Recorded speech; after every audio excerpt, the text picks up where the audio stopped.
You know, stealth bomber was out before the Gulf War. I remember looking at the thing and that thing was been flying for 20 years.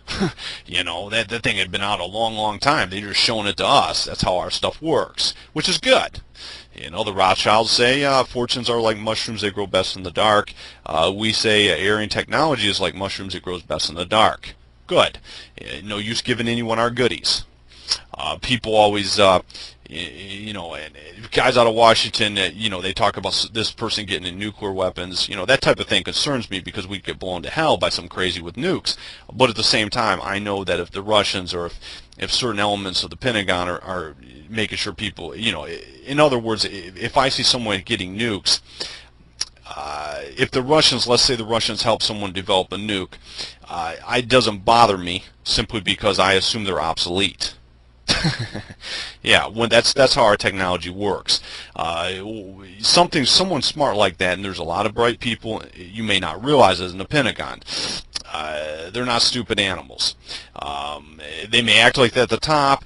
Some of them may be, and someone may play a lot of different games, and some of the Hebrews may be. When you start dealing with certain Aryan elements that aren't enough of them in power, or not, you know, they're good analysts, but they're not allowed to analyze anything. But especially when you're dealing with Russia, let's go with the what you see is what you get. If Russia helps China, helps Iran get nukes, I'm not concerned about it. Why? Because I know they're obsolete. That's how Europeans think. I'll sell you a gun because I got a better one. I'm not talking about little AK-47s, I'm talking big weapons. But, you know, it's funny thing about nukes is nuclear technology on paper, if you compare like computer technology on your desk, computer technology has come a long ways in 25 years. Nuclear technology has all the appearance of well, it really hasn't come that far. I mean, it has in pure megaton or whatever, but it hasn't. But I'm going to tell you it has behind the scenes. You know, it's just the way it goes. They're not going to show you anything until it's too late. But that's the way I think about it, because I understand back to the basics. Race is real and it matters. You know, it's just the way it works. You know, but most people don't understand that. They get all caught up in this fear, and fear will lock a person down. Fear creates a consensus trance, tunnel vision very quickly. You have to break out of that and always come back to understanding how our race thinks in a natural state. And one of the biggest advantages to us is the Russians at the top have very healthy European minds, and one of the greatest advantages to us is the people, right, our enemy, are totally upside down, which is fine. Whatever. We're just interested in making sure the white rabbits get themselves a rabbit hole somewhere. You know, they only have the whole top of the planet. But that's some interesting analysis for you there. I always get asked all these questions about Russia because no one knows what's going on there. But I got asked questions again the other day when I did a radio show for Truck Roy. And so I just thought I'd throw that in there, some economic analysis, because you've never heard that before. Or at least I don't think you have. But and that of course I have to give credit to Sprott Asset Management, SPROTT, and you know, I'm trying to fill these things up and talk about interesting things that I hear guys and gals want to talk about or want me to talk about. But from the rest of the show, I'll be spending. I'm going to go over some blog concepts. I'm going to talk about something that just came up on the blog, and it's Whitaker Online blog, and it's important. It's an important talking point that someone just came up off of this, and I'll read it to you and we'll go over some things. But it's something that I'm sure many of you have dealt with all the time. And this was written by Bob on August 25th. 2009. One sentence racial truth is the title.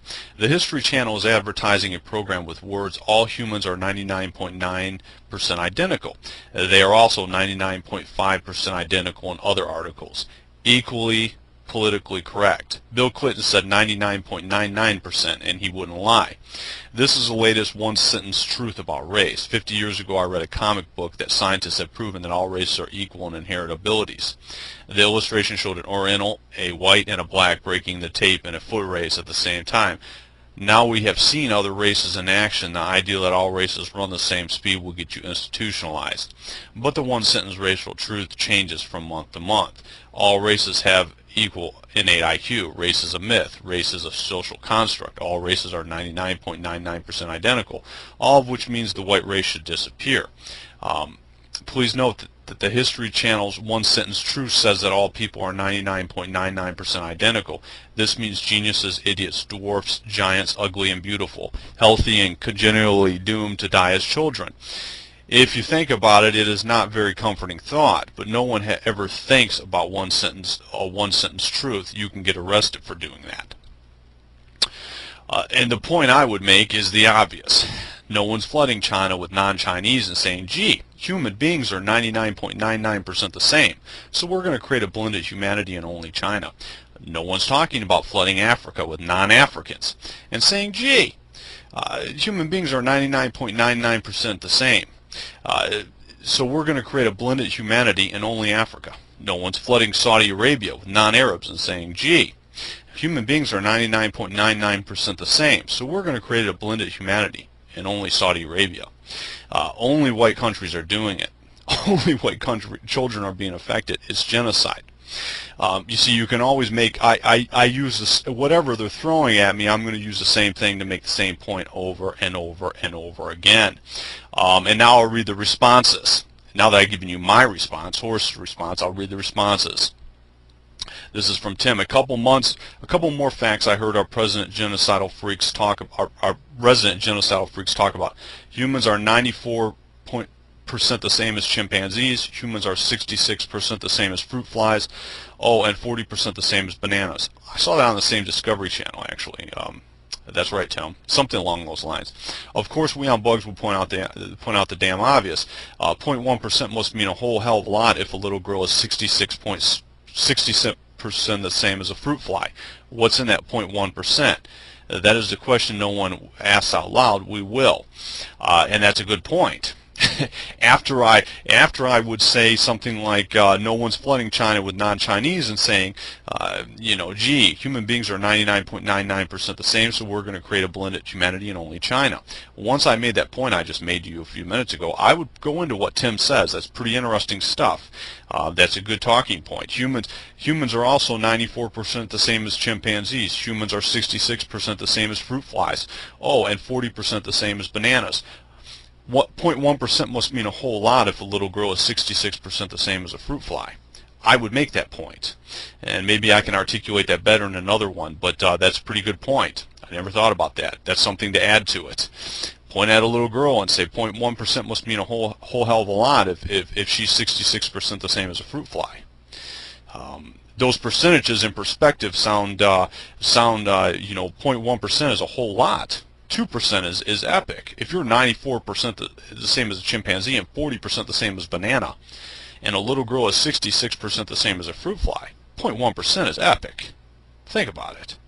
That's a good point. Dave says, when you think about it, the races are 99% equal. One-liner fits in nicely with the old, it's fashionable to be ugly gag. I wish I knew where that gag came from, but I think it has something to do with the marriage between teachers' unions, small, medium, large, and Chinese couture. That way nobody has to bother with buying anything that actually fits. Simmons, oh woe, misery and despair, sackcloth and ashes for us. None of these one-sentence rejoinders are worth spit. They are a joke. Now the PhDs of Ameren had an honorable job quantifying the science of race, but when they come to debating against the one-sentence people, they are stuck in the mud. These rejoinders deserve one retort. That is political correctness, and it is a joke. Soon with genetic engineering, that 0.1% of the genome will be worth untold amounts, and the old PC will be disdained and forgotten. Movie recommendation, Gattaca. Sometimes Simmons can say stuff that goes over my head, and then he comes back and it makes sense to me. But that's just me. Back Bay Grouch. Science tells us babies are 93% water. Anyone who's ever diapered one knows that is gross underestimation. So much for science. Simmons, I don't think the purveyors of these truths really believe them. They will use them to try to assert dominance. That is why the questions bother them so much. They simply cannot take the physical pain that occurs in what is left of their non-sociopath soul by confronting reality. I could link to a Pink Oil blog several times a week where the libs sound like a postman to refugees. Horace is right. Most times never argue, make your point, move on. Thank you very much. And yeah, in number number 11, I'm going into what they've said on the blog in regards to environment. We're going to some environmental stuff for you guys. That's something I haven't touched on. I'm going to go into environment.